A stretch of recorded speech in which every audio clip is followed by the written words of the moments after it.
sistem pemilu 49% dan Pak Prabowo. Nama cawapres apakah juga nanti sudah ada ketika puncak itu sudah dikenalkan juga? Ya sebenarnya ini kan suatu proses yang sangat dinamis.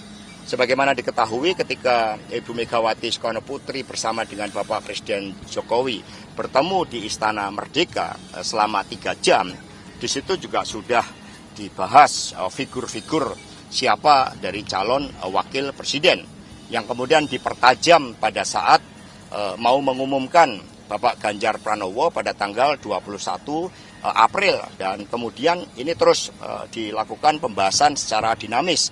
Kemudian pada saat bertemu dengan P3, Ibu Megawati Soekarno Putri juga telah menyebutkan adanya 10 calon wakil presiden. Dengan prinsip gotong royong, musyawarah, tentu saja akan dicari pendamping terbaik sebagai pasangan Dwitunggal dengan Bapak Ganjar Pranowo.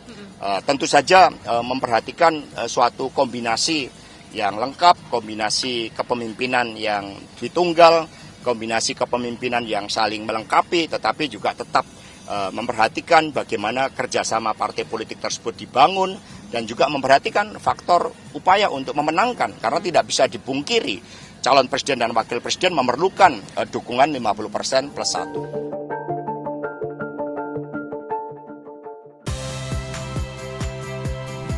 Saya Audrey Chandra, saksikan program-program Kompas TV melalui siaran digital, pay TV, dan media streaming lainnya.